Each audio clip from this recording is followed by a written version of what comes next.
జగన్మోహన్ రెడ్డి ముఖ్యమంత్రిగా ఉన్న కాలంలో నిర్మించిన ఈ రిషికొండ భవనాల విషయంలో చాలా వివాదం చెలరేగుతోంది సార్. రీసెంట్గా టీడీపీ అధికారంలోకి వచ్చిన తర్వాత భీమిలి ఎమ్మెల్యే గంటా శ్రీనివాసరావు అక్కడ పర్యటించారు.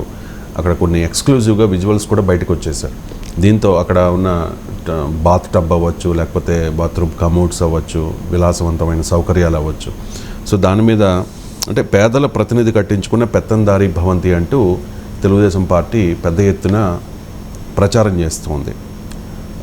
వైఎస్ఆర్ కాంగ్రెస్ పార్టీ ఏమంటుందంటే సార్, అద్భుత భవనాలపై అగ్లి ఏడుపు అనే వార్తను కూడా ఈరోజు ప్రచురించింది సాక్షిలో. 700 కోట్లతో నాసిరకంగా తాత్కాలిక సచివాలయాన్ని అప్పట్లో చంద్రబాబు నాయుడు గారు కట్టారు. కానీ ఇప్పుడు రిషికొండలో 400 కోట్లతోనే ఐకానిక్ భవనాలు నిర్మించింది మా వైసీపీ గవర్నమెంట్ అని చెప్పి దానికి సంబంధించి నిన్న మాజీ మంత్రి గుడివాడ అమర్నాథ్ కూడా మాట్లాడారు. ఒకసారి అమర్నాథ్ బయట. రాష్ట్రపతి గారు కానీ ఎక్కడున్న వారి ప్రోగ్రామ్స్కి వచ్చినప్పుడు వాళ్ళ ఆధీనంలో ఉంటారు. జనరల్గా త్రివిధ దళాలకి అధిపతిగా రాష్ట్రపతి ఉంటారు కాబట్టి సహజంగా ఈస్టర్న్ నేవల్ కమాండ్ ప్రోగ్రామ్స్ ఎక్కువగా వచ్చేది మన దగ్గర. రాష్ట్రపతి దేనికి వస్తుంటారు? నేవల్ సంబంధించినటువంటి యాక్టివిటీస్లో మేజర్గా మనకి పార్టిసిపేట్ చేస్తుంటారు. సో ఎవరు వచ్చినా దేనికి వినియోగించుకోవాలి? గవర్నర్ గారు వస్తారు, గవర్నర్ గారికి వినియోగించుకోమనండి. సో ఎవరు వచ్చినా అది ప్రభుత్వానికే కదా అని అంటున్నాను నేను. వాళ్ళు చిత్రీకరించింది ఏంటంటే, నిన్న వారంతా కూడా చిత్రీకరించింది ఇది జగన్మోహన్ రెడ్డి గారి బిల్డింగు. జగన్మోహన్ రెడ్డి గారి బిల్డింగ్ ఒకవేళ మళ్ళీ ముఖ్యమంత్రి గారు ఏంటి, బహుశా ఆయన అక్కడి నుంచి పరిపాలన చేసేవారేమో. ఇప్పుడు వారు కదా, ఇప్పుడు చంద్రబాబు నాయుడు గారు కదా ముఖ్యమంత్రి. ఆ రోజు మా ప్రభుత్వ విధానం విశాఖపట్నం నుంచి పరిపాలన చేయాలనేటువంటి మా ప్రభుత్వ విధానం. అంతా ఓకే కానీ సార్, మంచి భవనాలు ఓకే, ఏర్పాట్లన్నీ బాగానే ఉన్నాయి, సౌకర్యాలు కూడా ఉన్నాయి ఆ భవనాల్లో. కానీ చాలా సీక్రెట్గా ఈ భవన నిర్మాణం జరిగింది. కనీసం ప్రతిపక్షాలను అప్పుడు అక్కడికి వెళ్ళనివ్వలేదు, మీడియాకు కూడా ఎలవ్ లేదు. సో దీని చుట్టూ జరుగుతున్న రాజకీయం అంటే ఒక విమర్శకు మరో విమర్శ ఎప్పుడు సమాధానం కాదు. ఇప్పుడు ఈ భవనాలు రిషికొండ భవనాలపైన విమర్శలు వస్తున్నాయి కనుక అప్పుడు తాత్కాలిక సచివాలయం ఎలా కట్టారు, డెఫినెట్గా అది ఆ రోజు కూడా ప్రశ్నించాం కదా, మనం ఊరుకోలే కదా. స్పీకర్ ఛాంబర్లోకి వాటర్ లీక్ కావడము, సచివాలయం లీక్ కావడము, మామూలు కన్స్ట్రక్షన్ కాస్ట్ కన్నా ఎక్కువ కన్స్ట్రక్షన్ కాస్ట్ కోట్ చేయడము. సో ఆ తాత్కాలిక భవనాల నాణ్యత పైన ప్రశ్నలు కూడా ఎదురయ్యాయి. కానీ దానిపైన 5 ఏళ్ళు జగన్మోహన్ రెడ్డి ప్రభుత్వంలో ఉన్నప్పుడు ఆ తాత్కాలిక భవనాల్లో ఉన్న నిర్మాణంలో జరిగిన అవకతవకలను బయటపెట్టి బాధ్యులు శిక్షించాల్సి ఉండే. కానీ మన దగ్గర రాజకీయంగా విమర్శలు చేసుకుంటారు, వదిలేస్తారు కదా. సో అందువల్ల తాత్కాలిక సచివాలయ బిల్డింగ్ల నాణ్యతా ప్రమాణాల పైన చర్చ వచ్చినప్పుడు మాలాంటి వాళ్ళం అప్పుడు కూడా ప్రశ్నించాం, దాన్ని ఏం వదలలేదు. అయితే ఈ రిషికొండ విషయంలో మొదటిగా వచ్చిన సమస్య ఏంటంటే సీక్రసీ, మీరు అన్నట్లు. సో ఒక ప్రభుత్వ భవనం నిర్మించడానికి రహస్యం ఎందుకు? సో పారదర్శకత ఉండాలి కదా. రిషికొండకు బందోబస్తుతో అసలు ఎవరిని ఎంటర్ కానివ్వకుండా సీక్రెట్గా ఆ భవనాల నిర్మాణం ఎందుకు జరగాల్సి వచ్చింది? అది సీఎం క్యాంప్ ఆఫీస్ అనుకుందాం, లేదా ప్రెసిడెన్షియల్ గెస్ట్ హౌస్ అనుకుందాం, గవర్నర్ గెస్ట్ హౌస్, విఐపీల గెస్ట్ హౌస్ అనుకుందాం, ఇది ఈ పర్యాటక భవనాలే అనుకుందాం. ఏదున్నా అంటే ప్రతిరోజు అనుమతించమని నిర్మాణానికి అడ్డ తగలమని నేను అనడం లేదు. కానీ ఎప్పుడైతే వీటిపైన చర్చ జరిగి అనుమానాలు వ్యక్తమవుతున్నాయో అప్పుడు దీంట్లో అనుమానాలు ఏమున్నది? ఇది గవర్నమెంట్ బిల్డింగు, ప్రభుత్వ అవసరాల కొరకు మేము కడుతున్నాం, ఇలా తప్పేంటి? మీరు ఎవరైనా వచ్చి చూసుకోండి అని ప్రభుత్వమే ప్రొయాక్టివ్గా అఖిలపక్షాన్ని తీసుకొని వెళ్ళి అఖిలపక్షానికి రిషికొండ మొత్తం తిప్పి చూపెట్టాల్సి ఉండే. అది కదా, లేదు మీడియాను మొత్తం తీసుకెళ్ళి తిప్పి చూపెట్టాల్సి ఉండే. ఎందుకంటే పబ్లిక్ అడ్మినిస్ట్రేషన్లో మొట్టమొదటిది ట్రాన్స్పరెన్సీ. సో పారదర్శకత అనేది ప్రధానమైనది. కానీ దానికి బందోబస్తులు పెట్టి ఎవరు వస్తామంటే అడ్డుకొని ఎవరిని రానియము, నిర్బంధము, ఇదంతా డెఫినెట్గా క్వశ్చనబుల్గా అనుమానాలకు దారితీస్తుంది. ఇది మొదటి ప్రశ్న. రెండవది, ఇది ఎందుకు కడుతున్నారు అన్నదానికి ఏదో ఒక రీజన్ లేకుండా 400 కోట్లకు టెండర్లు వేయరు. ఇప్పుడు 400 కోట్లు ఖర్చు అయింది, 500 కోట్లు ఖర్చు అయింది అంటున్నారు కదా. 500 కోట్ల ప్రజాధనాన్ని ఖర్చు పెట్టేటప్పుడు స్పెసిఫిక్ పర్పస్ అనేది డిఫైన్ కాకుండా కడతారా? ఒకసారి అన్నారు ఇది పర్యాటక భవనాలని. మనందరికీ తెలుసు, నేను కూడా వైజాగ్ వెళ్ళాను, మీకు తెలుసు, నాకు తెలుసు. అక్కడ నాకు గుర్తున్న ఒక సబ్జెక్ట్ కరెక్షన్, పున్నమి గెస్ట్ హౌస్లు ఉన్నాయి అనుకుంటాను. మొదలు అంతకుముందు కూడా ఆ ప్రాంతంలో నిర్మాణాలు ఉండే పున్నమి గెస్ట్ హౌసెస్. సో పున్నమి గెస్ట్ హౌసెస్ అంటే టూరిజం వల్లవే. అది కంప్లీట్ సముద్రం ఒడ్డుకున్న కొండ. నేను కూడా ఆ కొండ చూశాను కనుక చెప్తున్నాను. సో సముద్రం ఒడ్డునున్న కొండ అద్భుతమైనటువంటి పిక్చరస్క్ లొకేషన్. Yes sir. మీకు వైజాగ్లోనే చాలా పిక్చరస్క్ లొకేషన్ ఉంటాయి. మీరు ఉదయాన్నే వెళ్ళి సూర్యోదయాన్ని చూడాలనుకుంటే అద్భుతంగా చూడొచ్చు.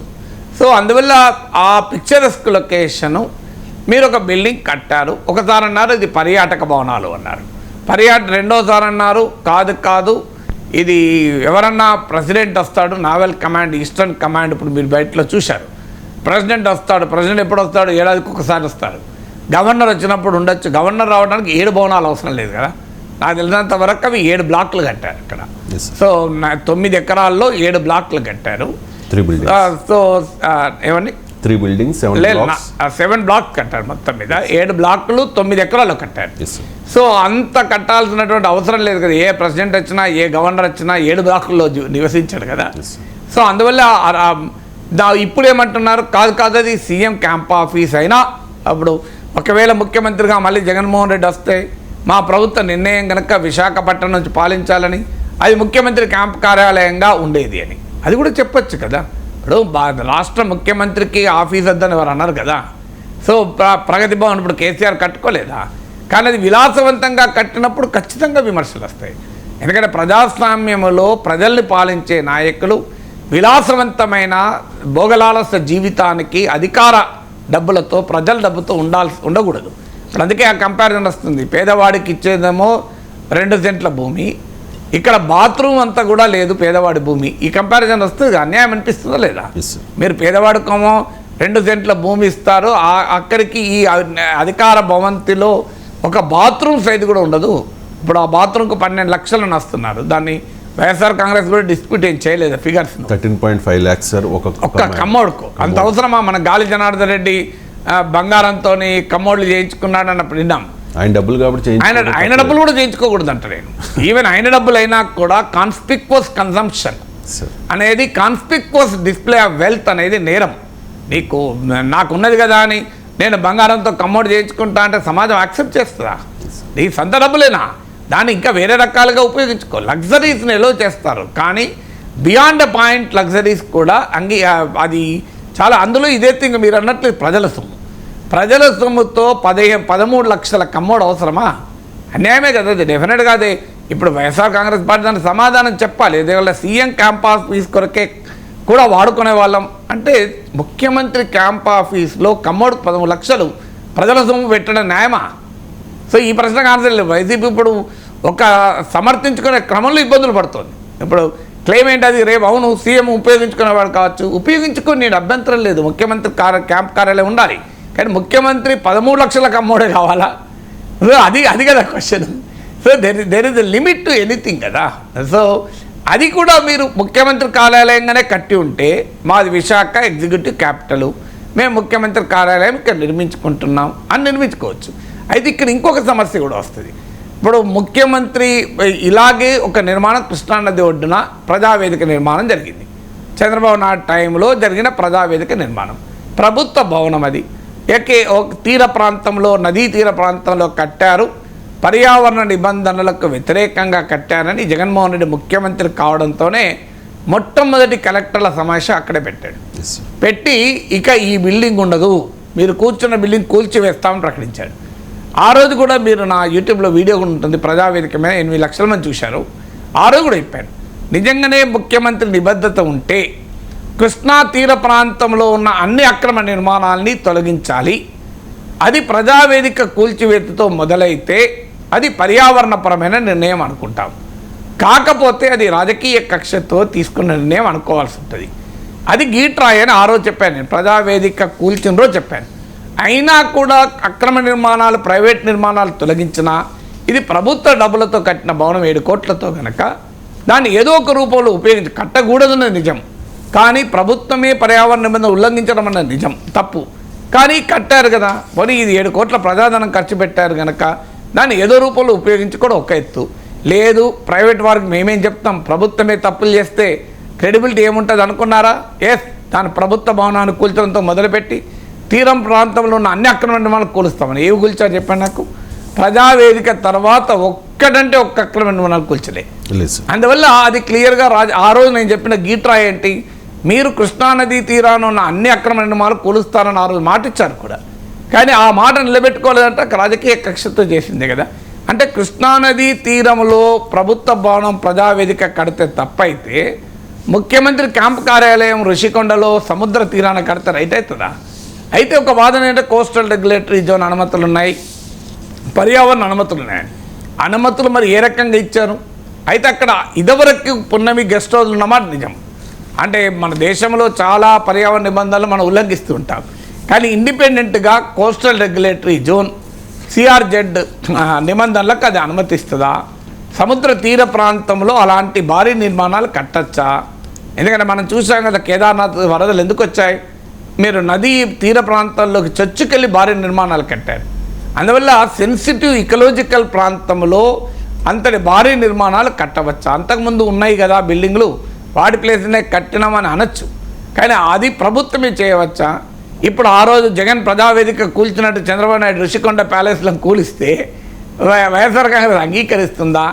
అందువల్ల తప్పనిసరిగా అది ముఖ్యమంత్రి క్యాంప్ కార్యాలయం అయితే ఇంకా పెద్ద తప్పైతే, అదేదో పర్యాటక భవనం ఏపీ టూరిజం కొరకు దానిపైన మేము 400 కోట్లు ఖర్చు పెట్టాం, రేపు 4000 కోట్లు సంపాదిస్తామన్నా లాజిక్ ఉంటుంది. ఇంకా కనీసం టూరిజం అనేది మరి మేము అంత భారీ ఎత్తున ఖర్చు పెట్టాం, ఇంటర్నేషనల్ టూరిస్ట్ సెంటర్ కదా డెవలప్ చేస్తాం, విశాఖలో టూరిజం పెరుగుతుంది, అందుకొరకు కట్టామంటే లాజిక్ ఉంటుంది. అవును మేము ఎగ్జిక్యూటివ్ క్యాపిటల్ అనుకున్నాం, అవసరమైతే ముఖ్యమంత్రి క్యాంప్ కార్యాలయం ముఖ్యమంత్రి అక్కడి నుంచే పరిపాలన చేసేవారేమో, గవర్నర్ వచ్చినప్పుడు ఉండాలి, రాష్ట్రపతి వచ్చినప్పుడు ఉండాలి. అంటే ప్రజాస్వామ్యంలో ప్రజల ప్రతినిధులు ప్రజల సొమ్ముతో విలాసాలు చేయడం it is a criminal act అవుతుంది, నేరం అవుతుంది, ఎట్టి పరిస్థితులు అంగీకరించకూడదు. ఇంకా మీరు ప్రభుత్వము టూరిజం కొరకు పెట్టిన అన్న నేను అర్థం చేసుకుంటా, అవునయ్యా మరి ఇంటర్నేషనల్ టూరిస్టులను అట్రాక్ట్ చేయాలంటే ఆ రకమైన ఫెసిలిటీస్ ఉండాలి కదా. అంతర్జాతీయ పర్యాటక భవనంగా మేము దాన్ని డెవలప్ చేసామంటే అప్పుడు వేరే క్వశ్చన్లు వస్తాయి. వయబిలిటీ ఉందా, పెట్టిన డబ్బులకు రిటర్న్ వస్తుందా, rate of investment, return on investment ROI ఎంత, ఆ లెక్కలు వేరే. అంటే ప్రభుత్వం 400 కోట్లు ఖర్చు పెట్టినప్పుడు 500 కోట్లు రావాలి కదా టూరిజం ద్వారా. కానీ ఈ రకంగా ప్రెసిడెంట్ ఆఫ్ ఇండియా, గవర్నర్ ఇవన్నీ బ్రిటిష్ రాయల్ యాక్టివిటీ, వలసవాద దృక్పథం. రాజుల కాలంలో రాజప్రాసాదాలు, రాజుల భవనాలు ఉండేవి. సో అది ఎట్టి పరిస్థితుల్లో అంగీకరించడం ప్రజాస్వామ్యంలో కరెక్ట్ కాదు. సో డెఫినెట్గా దీనిపైన ప్రజల ముందు అన్ని వివరాలు పెట్టాలి. అయితే వైఎస్ఆర్ కాంగ్రెస్ వాదన ఏంటంటే ఆ పక్కన గంటా శ్రీనివాసరావు 6 ఎకరాల భూమి ఉంది, ఆయన ప్రభుత్వ భూమి ఆక్రమించుకున్నాడు, మేము అది లాక్కున్నాడు కనుక ఆయన కోపం వస్తున్నది అనేది వైఎస్ఆర్ కాంగ్రెస్ ప్రభుత్వం దాన్ని తీసుకున్నది కనుక కోపం వస్తుంది. డెఫినెట్గా గంటా శ్రీనివాసరావు ఒకవేళ నాకు తెలియదు అక్రమంగా సముద్ర తీరాన 6 ఎకరాల భూమి కనుక ఆక్రమిస్తే ఆయన మీద చట్టబద్ధంగా చర్య తీసుకోవాల్సిందే. అందువల్ల కానీ అలా అప్పుడు గంటా శ్రీనివాసరావు ఋషికొండకు విలేకరులను తీసుకొని పోయాడు కనుక మేము అది అంటామంటే కలవదు కదా. ఆయన ఋషికొండకు విలేకరులను తీసుకొని పోయినా పోకపోయినా, ఆయన పర్సనల్ గర్జుతో పోయినా, అల్టిమేట్గా ఋషికొండలో ఏం జరిగింది, ఇన్ని కోట్లు ఎందుకు ఖర్చు పెట్టారు, ఇది ఏ పర్పస్ కొరకు ఖర్చు పెట్టారు, ఇంతటి విలాసాలు రాజలాంఛనాలు ప్రజాస్వామ్యంలో అంగీకరించబడతాయా, ఇది ప్రధానమైన ప్రశ్నగా ఉంటుంది. ఎవరైనా భూములు ఆక్రమిస్తే దాన్ని చట్టబద్ధంగా చర్యలు తీసుకోవాల్సిందే.